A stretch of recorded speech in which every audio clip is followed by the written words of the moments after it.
Halo teman-teman semua, Halo. Halo. selamat datang kembali ya di podcast PKN kita ini. Hari ini kita akan bahas topik besar, yaitu Pancasila sebagai ideologi terbuka, pelanggaran HAM atau hak asasi manusia, dan juga sampai tantangan globalisasi. Sekarang bersama saya Christian sebagai host. Saya Victor. Saya Fabio. Saya Janis. Saya Melisa. Oke, siap teman-teman? Siap. Oke, mari kita masuk ya. Nah, kita mulai dulu dari konsep dasar. Fabio, menurut kamu tuh kenapa Pancasila itu bisa disebut sebagai ideologi terbuka? Karena ya Pancasila kan ada 3 nilai tuh. Ada nilai dasar yang tetap, nilai instrumental berupa aturan, dan nilai praksis yang bisa kita terapin tiap hari. Oh, Nah, iya. Pancasila tuh fleksibel.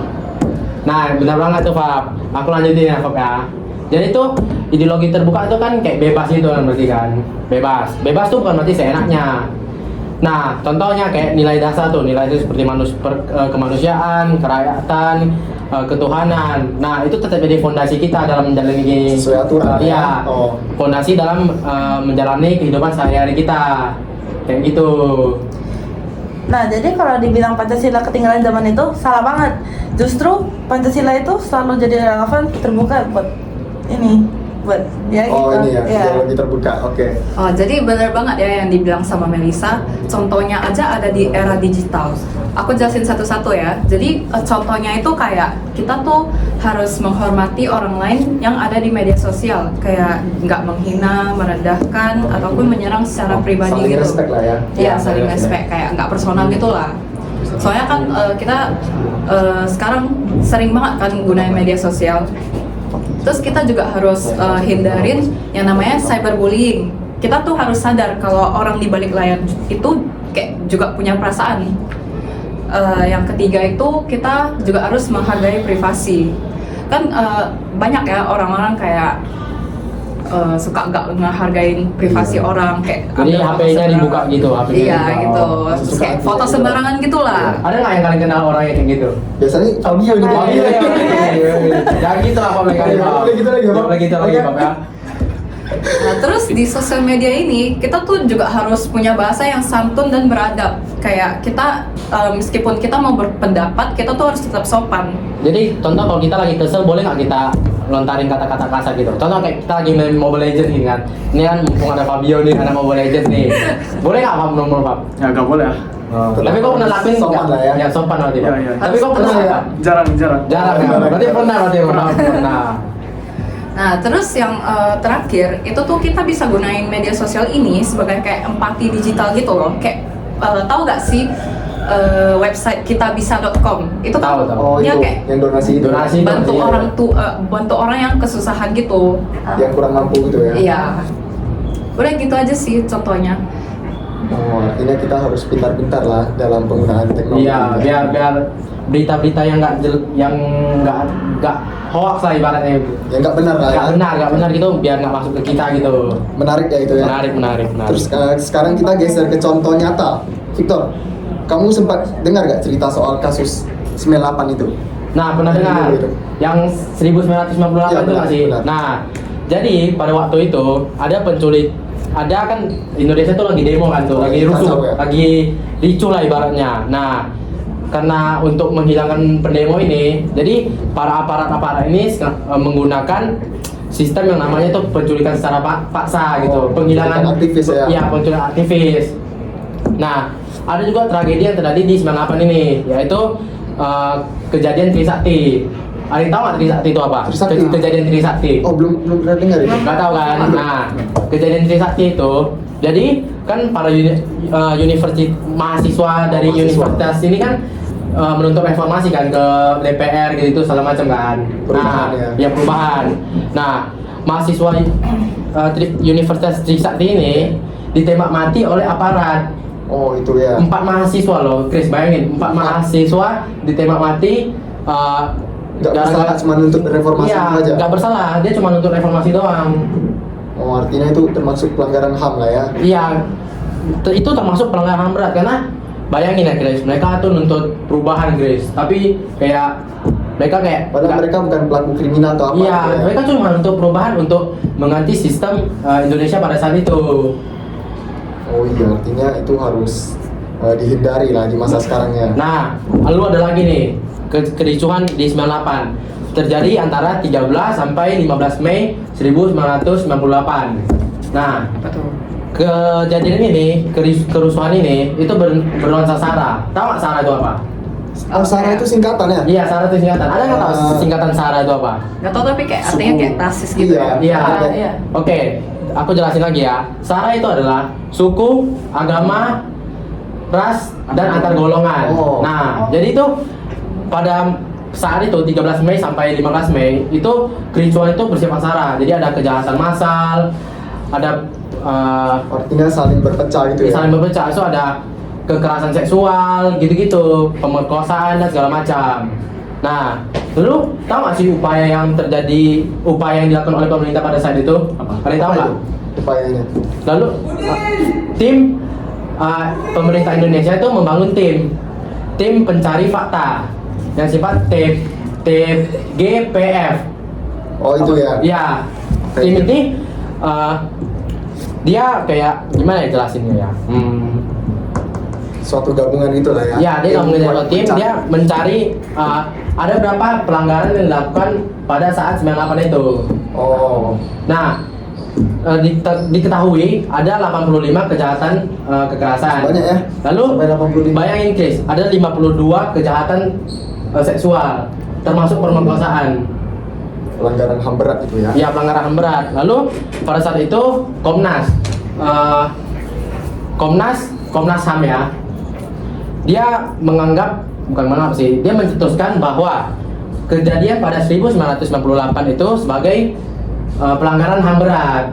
Oh, artinya udah dinyatakan lah ya? Dinyatakan sebagai pelanggaran HAM berat. Cuman belum diusut tuntas lah ya? Ya, belum diusut tuntas. Ya, Nah, itu harus. kan tadi aku kan udah bilang nih, aktivis ini dicuri kan, dihilangkan secara paksa. Nah, sampai sekarang keluarga daripada aktivis itu belum dapat kejelasan sama sekali loh. Oh, artinya kurangnya kesigapannya lah ya? Iya, kurang kesiapan dari Belum selesai pemerintah. masalahnya. Belum selesai masalahnya. Cuma ada nggak sekarang masih dilanjutin kasus itu? Udah nggak ada nggak sih? Ya, Chris? sepertinya udah nggak Kurang nggak ditutupin sih? gitu Udah lah ya? ditutupin itu. Iya. Jadi kayak bisa berasumsi bahwa kayak ada orang di balik layar untuk mengontrol Oh, iya, ini. ada Iya. mungkin tokoh politik gitu Iya, ya? tokoh politik. Jadi gitu, Chris. Oke. Nah benar ini jadi pengingat kita kalau nilai kemanusiaan itu kalau dilanggar dampaknya besar sekali yang udah dijelasin sama Victor. Ya setuju sih, karena kayak tanpa adanya Pancasila mungkin kita akan mengulangi masa lalu. Jadi kita butuh Pancasila jadi pegangan atau pedomannya lah ya? ya moral dasar kita, biar kita gak ngulangin kesalahan lagi. Biar nggak terjadi kayak 98 itu Iya, berarti. makanya harus dihindari lah. Apalagi Dihindari. masalah ini belum diusut tuntas juga kan? Ya, terus kita kan juga generasi muda kan. Kita tuh harus tetap peka gitu. Kayak jangan anggap masalah HAM yang dilanggar ini itu kayak dilupakan begitu aja. Kita tuh juga kayak harus mengingat kalau ini tuh masih bagian dari kehidupan kita sekarang. Masih ada hubungannya gitu lah ya? Ya. Masih terus berlanjut lagi. Iya, Benar, artinya benar. nggak boleh ditutupin atau Benar.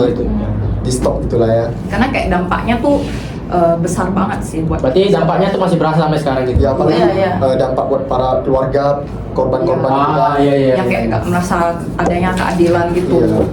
Kayak itu kan nggak mencerminkan sila kelima Pancasila Iya, kan. iya. Terus, nah sekarang aku mau lempar ke Melisa. Di Apa era tuh? globalisasi ini, tantangan besar kita nih apa ya? Nah, salah satunya tuh hoax. Misalnya di Batam pernah ada berita palsu tentang seseorang driver ojol yang dituduh provokator dari demo. Padahal itu bukan hoax. Efeknya itu bikin kericuhan yang benar-benar besar gitu loh. Oh yang kemarin tuh ya, yang katanya Iya. di depan GB terus ada bapak-bapak Iya, gitu. itu. Ya, ada lihat Oh iya, sampai lumayan banyak orang yang repost gitu kan? Iya, itu tuh Lumayan terfitnah hoax gitu itu jadinya. padahal. Cuman kayak dibesar-besarin aja. Oh, Jadi kita kan nih kayak masyarakat biasa lah ibaratnya. Maka Iya. masyarakat biasa tuh kalau dapat berita apa-apa tuh jangan langsung percaya. Harus Cari tahu sering dulu cek dulu ya. kebenarannya. Ingat nggak sih yang kayak kemarin driver ojol? Iya. Udah di repost kan? Iya, Pak. Ternyata- Gua repost kemarin. Iya. Oh, repost nggak di bawah itu? Dan Karena itu jangan ada harus pasti cek dulu teman-teman. Pak. cek dulu kok ya. Iya. Cuma Oh iya, Setelah- kita ada juga. ya aku ada jujur ya aku ada berarti Aku juga ada. salah juga berarti. Iya, salah. Setelah aku post itu, lalu tiba-tiba ada lagi ada masukan bahwa itu hanya driver ojol biasa. Soalnya ada orang yang langsung ke lokasi Iya, ada orang mencari faktanya lah ya. Ada orang langsung ke lokasi mencari tahu bahwa benar nggak sih ojol ini tuh kayak Iya. rasis gitu, kamu Tionghoa ya kan gitu. Soalnya kan buktinya cuma di foto itu ya. Iya. Ya, soalnya jadi kita tuh sebagai masyarakat tuh harus mencari kebenaran dulu dari suatu berita. Jadi filter dulu. Iya, difilter, disaring Nggak dulu. boleh semuanya dimasukin langsungan Kalau nggak nanti kayak terjadi kericuan 98 mula. Iya. memicu konflik lah Iya, ya. memicu Apalagi konflik, kemarin ya. tuh hampir lumayan besar gak sih? Iya, Iya. antar suku juga. Ya antar suku itu kan Iya. termasuk suku. Iya. Terus kayaknya barengan sama ini deh, kayak apa? Kalian ada ini nggak dapat video forwardan dari orang kayak orang Cina dipukulin Oh gitu? iya, ada. Dua, iya. Iya, iya. dua anak laki-laki ya, dua pemuda Nah, itu. Itu Sampai kan luka parah itu kan. Iya, itu kan katanya di Batam kan, cuman setelah dicari tahu ternyata itu bukan di Batam. Terus itu kejadian udah lama banget, kayak bukan barusan gitu. Jadi kayak kejadian yang lama tuh diungkit-ungkit gitu ya. Iya, diungkit-ungkit buat manasin kasus demokrasi yang lagi naik banget Yang sekarang. di Batam itu. Jadi sebenarnya itu udah berita lama dong. Iya. Cuma sengaja diungkitin oleh provokator biar Bener banget. orang-orang Cina ini kayak dijauhin, dipukulin, iya. digitu-gituin segala macam. Iya. Kayak bikin orang Cina kayak kita tuh takut gitu. Iya, takut keluar rumah gitu-gitu, Iya, Chris. waktu itu ya. Waktu itu. Padahal itu bukan terjadi di Batam ya. Di mana sih itu? Pontianak bukan ya? Aku dengar di Malaysia. Di Malaysia ya? Iya. Berarti di Malaysia dong. Iya, artinya itu ada orang provokator lah ya. Ya, ada provokator yang sengaja mungkit-mungkit gitu biar kayak orang-orang Iya, buat Cina ini suku biar Tionghoa takut gitu. kan. Terus kayak pasti misalnya suku selain Tionghoa tuh ada yang percaya, dia pasti ikut juga Iya, nanti melakukan tindakan itu kan. iya, tapi untungnya sampai sekarang tuh nggak ada tuh Masih aman masuk lah. berita sih ibaratnya, berita yang bilang kalau di Batam ada kasus kayak gitu. Iya, untung lah ya. Ya, pas kejadian demo kemarin. Ya jadi kita ya harus pinter-pinter lah, jangan sampai berita palsu ini bikin kita percaya.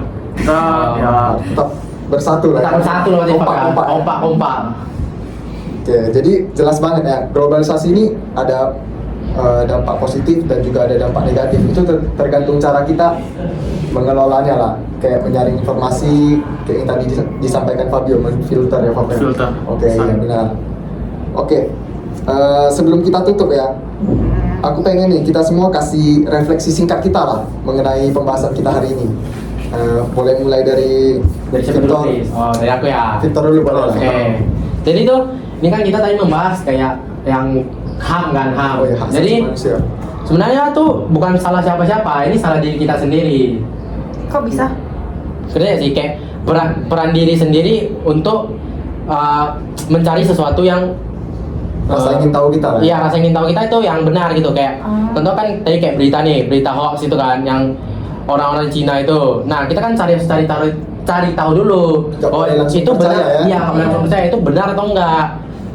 Kayak gitu. Kalau dari aku sih ya, kalau dari aku, kelompok juga punya peran. Ya misalnya kayak bikin kampanye literasi digital supaya bikin orang makin sadar. Oh, jadi orang nggak terjerumus. Iya, gampang kayak terjerumus memperbanyak gitu ya. literasi membaca gitu.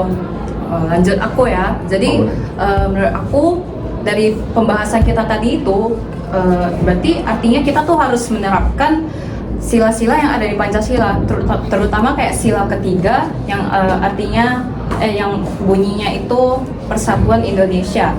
Nah, kita tuh harus menerapkan sila ini agar kayak misal kalau ada berita palsu kayak tadi itu, kita tuh nggak bakal terpecah belah. Baru tuh kita juga harus menerapkan yang utamanya itu keadilan sosial bagi seluruh rakyat Indonesia atau sila kelima. Karena kalau hoax terus menyebar, itu tuh yang merugi masyarakat kecil, kan nggak adil kan. Iya benar.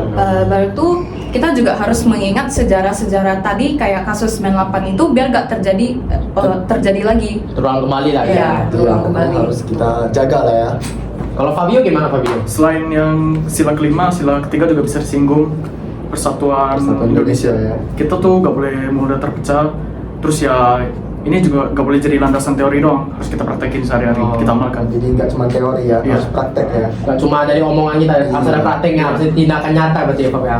Oke, mantap ya. Jadi dari obrolan kita ini Pancasila terbukti kan selalu relevan, terus tantangannya memang berat. Tapi kalau kita konsisten menerapkannya seperti yang disampaikan Fabio tuh, kita nggak cuma teori tapi ada prakteknya di kehidupan kita sehari-hari. Berarti Pancasila nih kayak selalu terikat lah Iya, dengan selalu kehidupan. terikat lah. Pokoknya pegangan sama pedoman kita. Jadi supaya Indonesia tetap kokoh dan kita tetap bersatu. Oke. Jadi terima kasih ya sudah dengar podcast kita hari ini. Sampai jumpa di episode berikutnya. Bye. Bye.